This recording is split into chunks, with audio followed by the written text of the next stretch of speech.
The FBI didn't knock, they just walked in, calm, silent. And they had my father's name on a federal warrant. "Hi, I'm Jenna. Just a few months ago, I was prepping my fashion line for New York Fashion Week. Now, I'm the reason my family's real estate empire collapsed. Why? Because they faked my dad's death to trick me into signing away $8.3 million. But I didn't fold. I found the forgeries, the offshore accounts, and I took everything to court. And when the judge slammed down that gavel, the whole courtroom turned to me. Before we jump into the story, if you don't mind, let me know where you're from by leaving a comment below. That way, I can send a special hello your way. Now go ahead, grab yourself a warm cup of water and find a comfy spot. It's time to begin the story. I've never liked phone calls in the middle of the night. They come in like ghosts, uninvited and cold. So when my phone rang at 3:08 a.m. and I saw Elaine's name, my breath caught. I answered fast. "Elaine?" Her voice cracked like she'd been crying. "Jenna, it's Dad. He's gone." Silence. Then a trembling inhale. He collapsed. A heart attack. They tried, but it was too late. I sat straight up. "What? When?" "An hour ago. I thought you'd want to know. Mom said we should wait, but I couldn't." I didn't respond right away. The bedroom felt colder suddenly, like someone had opened a window I couldn't see. "I'll be there," I said, already pulling the blanket off. "First flight I can get." I hung up, walked barefoot into the kitchen, and stood there gripping the counter, letting the news sink in. Dad was gone. Russell Walker. The man who raised me with sharp edges and morning lectures about how oatmeal built discipline. I hadn't seen him in nearly 3 years, and now he was gone. The apartment around me was still warm with the scent of fabric softener and takeout. My spring collection sketches were pinned above the drafting desk, half finished. There was a deep lavender dress still draped on the mannequin by the window. Just yesterday I'd been choosing thread colors and arguing with Karina over hemline lengths, and now I was searching for a black dress. I tossed what I could into a suitcase. Black heels, dark coat, waterproof mascara. I pulled out my laptop to book a ticket. Economy was full. Business class it was. The price stung. But grief does strange math. I didn't even double-check the return date. By 5 a.m., I was on my way to JFK. The sky outside was still dark, but the city glowed, taxis sliding past like fireflies. I sipped a bitter airport coffee and watched strangers scroll through their phones like nothing had shifted in their world. Mine had. The flight was quiet. 8 hours of silence broken only by the flight attendant asking if I wanted sparkling water. I said yes and then immediately regretted it. The bubbles made it hard to swallow. I thought of the last time I saw Dad. It was after a charity dinner in Boston. He shook hands all night, never introduced me once. When I said goodbye, he said, "You've got good taste in shoes, but you can't walk away from family forever." I'd walked away anyway. When the plane landed in Connecticut, I texted Elaine. No answer. I checked again. Still nothing. As I stepped into the arrivals hall, the air felt heavier than it should have. Like it wasn't just jet lag weighing on me. Outside, a black sedan waited. A driver I didn't recognize nodded. "Miss Walker?" I got in without asking questions. The ride to Stamford was a blur of rustling trees and suburban sidewalks. My childhood streets looked the same, down to the maple tree with the broken limb on Elm Street. But something was off. We pulled up to the Walker house, a colonial white mansion with blue shutters and a driveway wide enough for 3 cars. The lawn was too neatly trimmed, the flower beds too vibrant for a house in mourning. The front door opened before I reached it. Corinne, my mother, stood there in a silk robe and heels, makeup flawless, not a single smudge beneath her eyes. "You're home, darling," she said, as if I'd arrived for brunch. I paused at the threshold. "Where's Elaine?" "She's inside," Corinne said gently, stepping aside. "Everyone's waiting." Waiting? That word snagged on something in me. The foyer smelled of lavender polish and warm waffles. Not lilies, not sorrow. I followed the scent past the parlor, past the sunroom, until I stepped into the dining room and stopped cold. The table was set with fine china, silver cutlery, and the old embroidered runner we used only on Thanksgiving. A plate of almond waffles, my favorite from childhood, sat steaming at the center. Elaine was already seated, looking down at her lap. Dylan stood by the window, silent. And there, at the head of the table, holding a cup of tea like nothing had happened, was my father, alive, wearing a navy sweater, face flushed with color, eyes sharp as ever. I couldn't breathe. He looked up, met my eyes, and gave a small smile. Jenna. I didn't move. My suitcase dropped to the floor with a soft thud. Elaine still wouldn't look at me. I managed to whisper, "What is this?" Dad set down his cup, folded his hands, and leaned slightly forward. "Welcome home." He smiled again, like he'd just played the winning move in a game I didn't know I was playing. Apparently, you can fake a heart attack, stage a death, and still serve warm waffles like it's brunch. I didn't touch the food. I sat at the far end of the table across from the man I'd flown 3 states to mourn, now calmly buttering toast like we were in a hotel buffet line. My fingers clenched the edge of the chair, knuckles white. "What is this?" I said, not hiding the shake in my voice. "You lied. You faked a medical emergency to get me here?" Corinne looked up from her plate, ever serene. "Let's not call it lying, dear. It was strategic." I blinked. Strategic? Russell leaned back in his chair, his voice smooth like aged bourbon. "It wasn't about deception, Jenna. It was about urgency." I glanced at Elaine, hoping for a flicker of discomfort. She stared at her lap. Dylan, arms crossed, watched me with the same indifference he wore at our grandfather's funeral. "Urgency?" I repeated, rising to my feet. "You pretended someone died. I booked a $3,000 flight and abandoned a debut collection because you thought that was the best way to get my attention." Russell placed his napkin on the table with precision. "You weren't picking up our calls.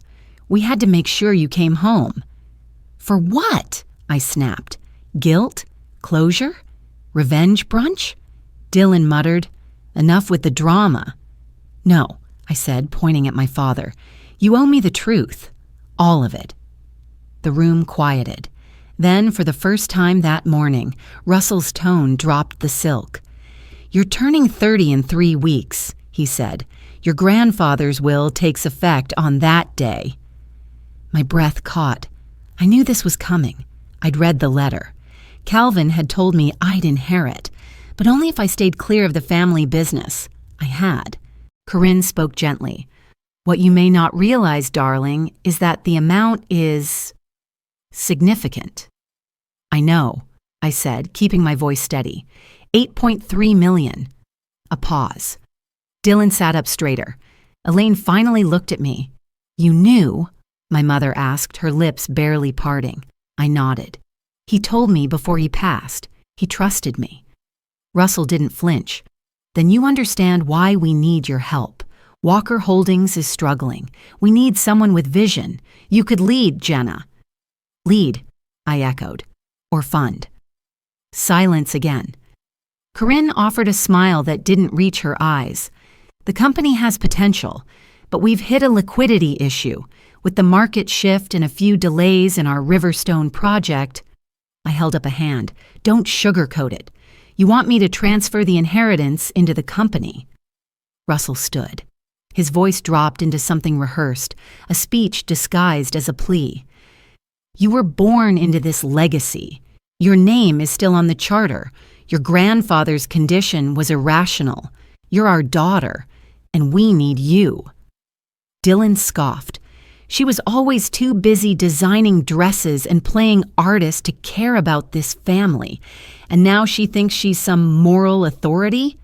The chair scraped against the hardwood as he stood up suddenly, knocking it backward. It hit the floor with a loud thud. Elaine winced. Corinne didn't react. She simply placed a hand on the table and said, "This is not how we ask for help." I took a step back. My voice was low now. "You don't want me. You want the money. You faked a heart attack to get it, and now you're dressing it up in nostalgia and waffles." Russell exhaled slowly. "Just think it through." "I already have."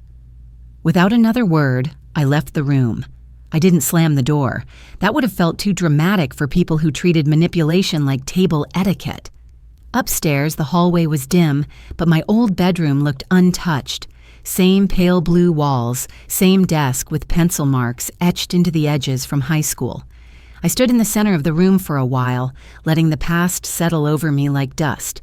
When I finally turned down the bed, I saw it. A manila envelope sat neatly on the pillow. No name, just the company letterhead. Inside, a printed contract, unsigned. Terms vague, equity undefined. All roads led to one outcome, control. And taped to the front, a yellow sticky note, written in my father's unmistakable script, "Think this over. We're family." Trust isn't always broken by a lie. Sometimes it's shattered by a signature you never gave. The next morning, I woke before the sun. I didn't go downstairs. I didn't want to see the breakfast spread or the smiles pretending none of yesterday happened. Instead, I pulled on an old sweatshirt from Parsons, tied my hair back, and sat cross-legged on the floor of my childhood bedroom. The air smelled like dust and the faint lavender sachets my mother used to tuck into drawers. I opened the wardrobe and ran my fingers along the bottom seam. It was still there, a hidden latch Grandpa Calvin had installed back when I was 16 and obsessed with hiding sketch pads. I clicked it open. Inside, instead of old drawings, I found a small fireproof box. No lock, just dust. Inside were documents, dozens of them, some old tax filings, others more recent, investment agreements, consent forms, even share allocation proposals. That's when I saw it, my name. Typed across the top of an investor contribution agreement for something called Archangel Funding. At first glance, it looked ordinary. A few clauses about risk, liquidity, dividend shares. But then I noticed the interest rate, 18%, and the repayment term, 90 days. And at the bottom, in elegant script, was my signature. But I never signed it. I stared at it for a long time. The signature was close, almost perfect. But the loop on the J was slightly too sharp. The tail of the R curved left instead of right. Grandpa once warned me, if they ever try to pull you back, check the fine print first. I closed the folder and slipped it into my tote bag. I didn't bother telling anyone where I was going. I just walked out, head down, past the foyer filled with framed family photos I could no longer look at. The sky outside was gray and flat, like a tablecloth waiting for someone to spill something on it. By 10 a.m., I was seated at Hollow Grounds, a small cafe in downtown Stamford where I used to sketch after high school. The owner, Irene, still remembered me. "You look like you've seen a ghost," she said, setting down a latte. "Or maybe you came back from chasing one." I didn't answer. I was too focused on the man who'd just walked in and quietly taken a seat across from me.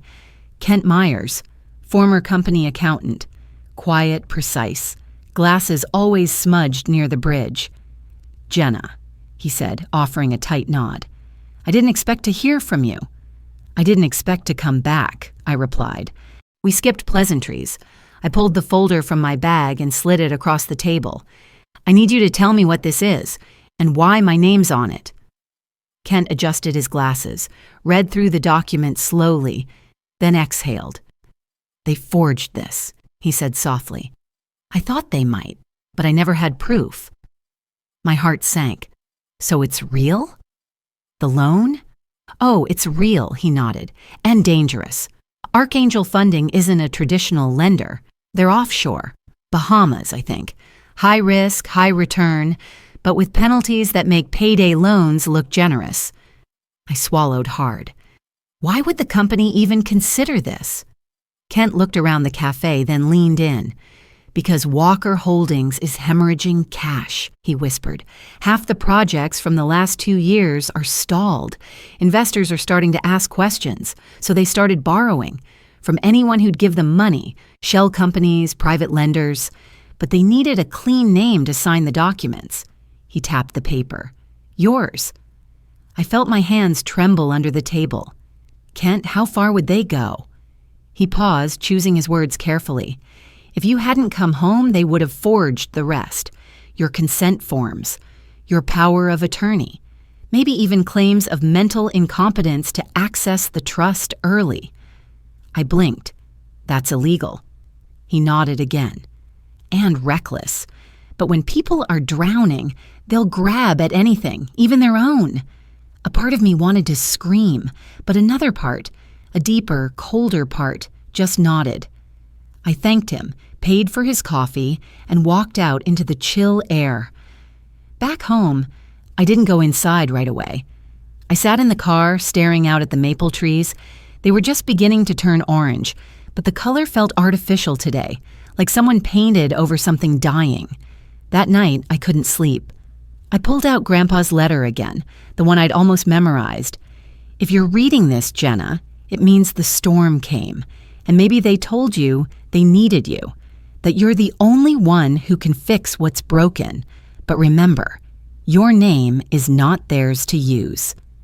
I had read those words before, but tonight, they didn't feel like warnings. They felt like a map. The name was mine. The signature wasn't. But the damage would have been real. I waited until everyone had gone to bed.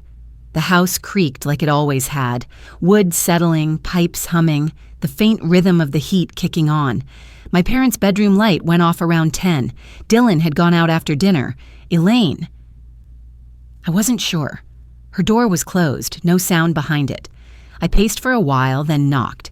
She opened it slowly, still in the hoodie she'd worn all day, her face pale and unreadable. What? I need your laptop. She didn't ask why, just stepped aside, nodded toward her desk. I slipped in, closed the door behind me, and opened the laptop. She hadn't logged out. Her account was still connected to the company's cloud system.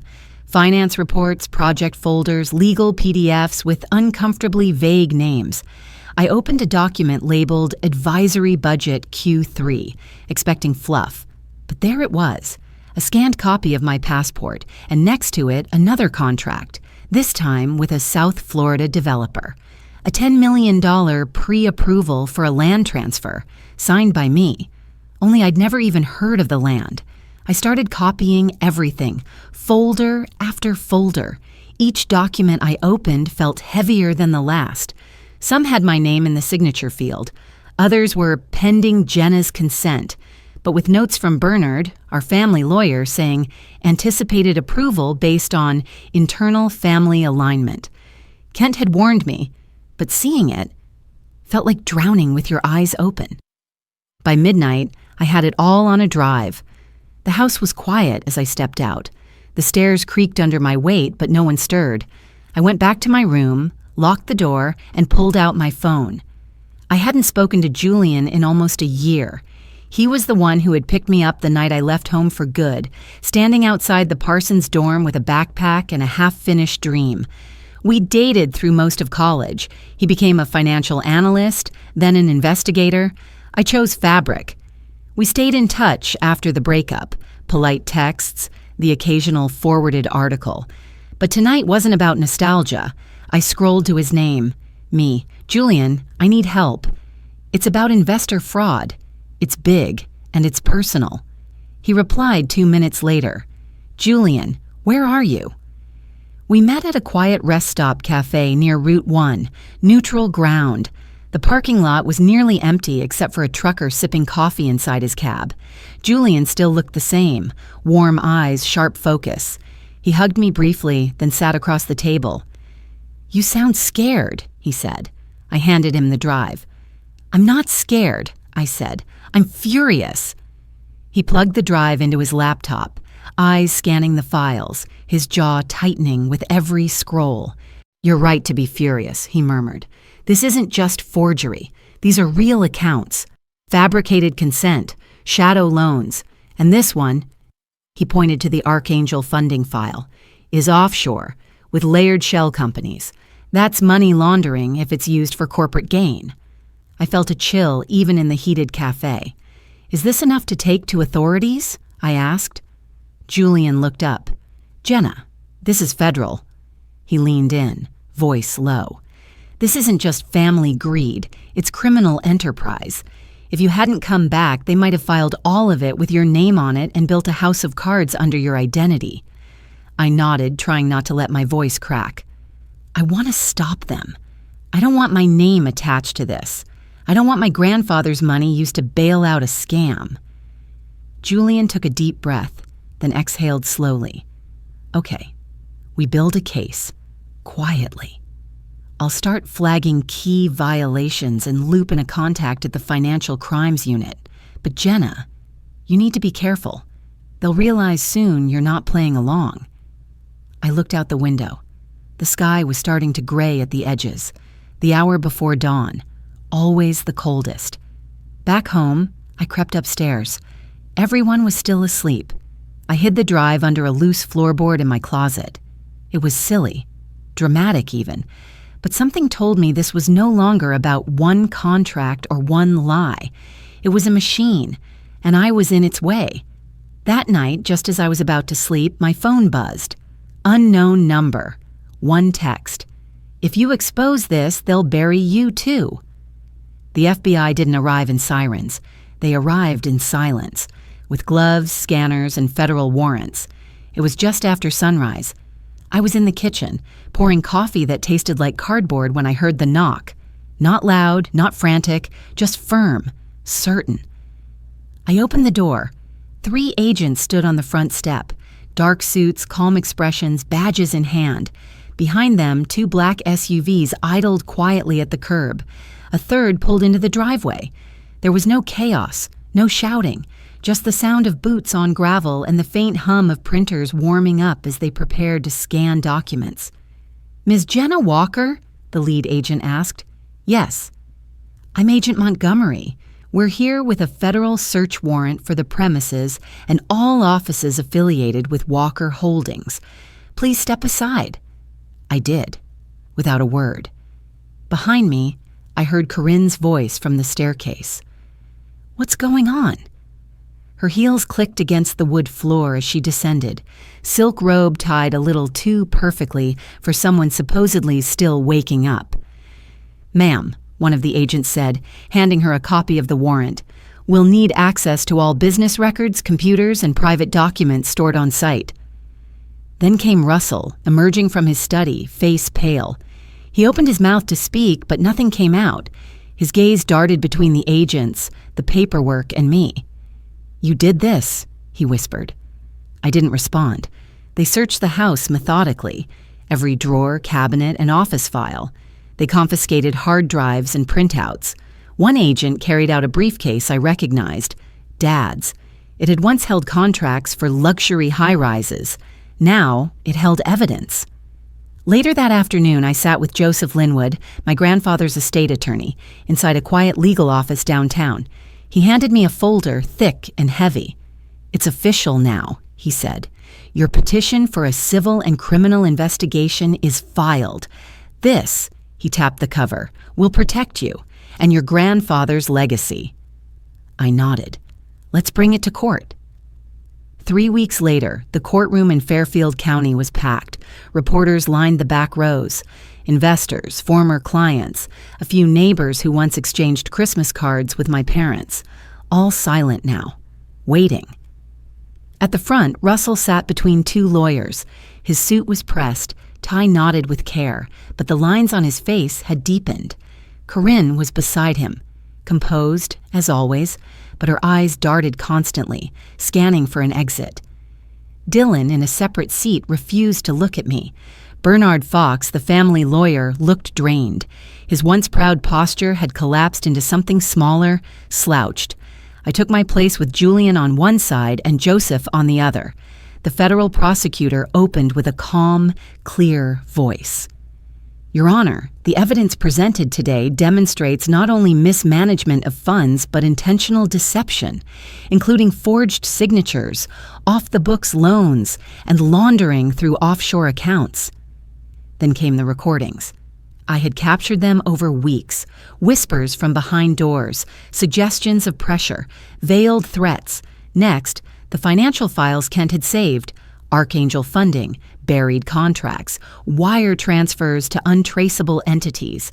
Every page brought another shift in the courtroom's mood, from disbelief to quiet fury. Finally, my testimony. I stood, hands steady, and told the truth. About the fake phone call, the staged breakfast, the forged documents, about how I chose not to sign anything, and how, even after everything, I still would have walked away if they hadn't tried to steal my name. The judge listened without interrupting. When I finished, he removed his glasses, set them down, and looked at my father. "Mr. Walker," he said, "the court finds sufficient grounds to proceed under federal fraud statutes. We are entering formal trial phase. This court is adjourned." His gavel came down, crisp and final. No shouting followed, no angry rebuttals. Just the rustle of papers being collected and the whisper of people turning to stare at me. I met their eyes, one by one, some filled with shock, others sympathy, a few with gratitude. Outside, on the courthouse steps, the fall wind pulled gently at the edges of my coat. Reporters crowded in. A young woman in a blue blazer stepped forward with a mic. "Ms. Walker, did you know this would cost you your family?" I looked at her and said clearly, "They cost themselves. They wanted the money. What they lost was the only thing that couldn't be faked, my name." 6 months after the trial, the Walker name no longer meant legacy, it meant liability. The company was dissolved. Its assets, properties, accounts, even the penthouse in Midtown were seized under federal order. Bernard Fox lost his license to practice law. Russell's prison term was confirmed. Dylan's, too. The house I grew up in was eventually auctioned, most of the artwork stripped, and the land rezoned. I didn't attend. Instead, I moved into a modest apartment in New Haven, a sunlit third-floor walk-up above an old bookstore. It smelled like paper, rain, and second chances. I kept my sketches stacked by the window. They weren't for sale anymore. Just reminders of who I'd always been before anyone tried to rewrite me. With help from Joseph Linwood and Julian, I used my inheritance to start something that didn't bear the Walker name. I called it the Harper Foundation for Ethical Development. The logo was simple, a line breaking open into light. We set up shop in a repurposed brick building downtown. What used to be a stalled Walker holding site became a planning hub for affordable housing, small business training, and ethical investment practices. We started small, but we grew fast, fueled not by profit, but by purpose. Elaine surprised me most. She came to me one morning with tear-rimmed eyes and a resume I didn't need. "I don't want money," she said, "just a place to start over." I hired her as head of communications. She wrote every press release with precision and delivered our first public campaign like it was her own redemption letter. Maybe it was. One Tuesday, while reviewing grant proposals, I received a package with no return address. Inside was a folded piece of parchment, my first wedding dress sketch, the one I thought was lost. It was still smudged in one corner, faint pencil strokes carefully preserved. Beside it was a handwritten note, only 2 lines long. "Keep creating. Mom." I stared at it for a long time. She hadn't reached out since sentencing. Last I heard, Corinne had accepted an 18-month probation term at a women's correctional facility in York, Connecticut. That weekend, I visited. The visitation room was quiet, softer than I expected. No bars, just plastic chairs and the quiet buzz of vending machines. She walked in wearing a pale blue uniform. Her hair was pinned back, her face thinner than before. We sat down across from each other, and for a moment, neither of us spoke.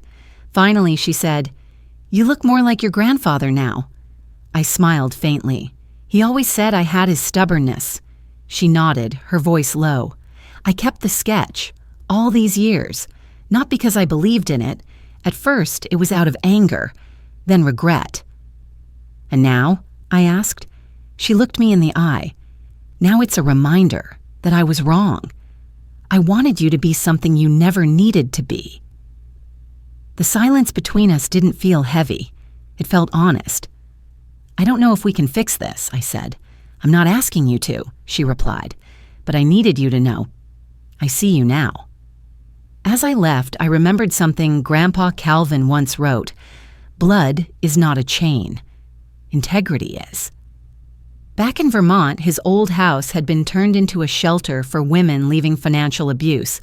I went there every year on his birthday, just to sit on the porch with a candle and let the wind speak where words couldn't. On my 33rd birthday, I stood at the rooftop of our foundation headquarters in Stamford. The sun was setting behind the city. The building was alive, voices echoing from community workshops, lights glowing from the mentoring center below. Julian joined me with 2 mugs of cocoa. "You know," he said, "you could have walked away. Let it all collapse." "I thought about it," I replied, "but sometimes walking away lets the wrong people rewrite the story." Later that month, I spoke at a global summit on ethical leadership.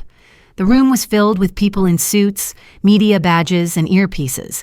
I didn't speak like an executive. I didn't need to.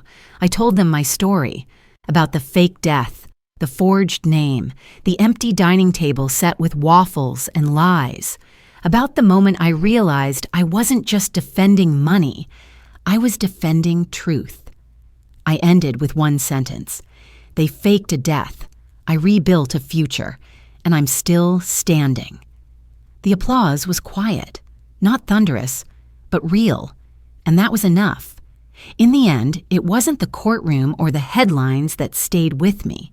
It was the quiet moment when I stood on that rooftop, holding a cup of cocoa, realizing I had reclaimed more than just money.